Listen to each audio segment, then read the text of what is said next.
Maayong hapon, guys. So, featuring ta for today's video, Charis, ang mga aquatic plants. Okay? Ang mga tanong ba, ibatang sa mga aquarium. Good. Uy, unta managhan sila, magtubo, aquatic plants. Wala pa may fish. Amo lang sa ni okay. Di man maklaro. Di matagaan justice. Kaya mirror. Mirror ang water. Pero mo na siya. Tubo lang na sila dira.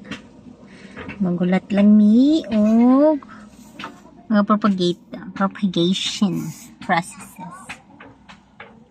So para na sa mga aquarium lovers makarelate sa mga aquatic people na siya.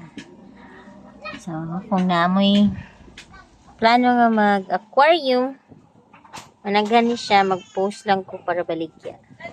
Thank you very much. That's all for today's video, guys. Hangs. Bye.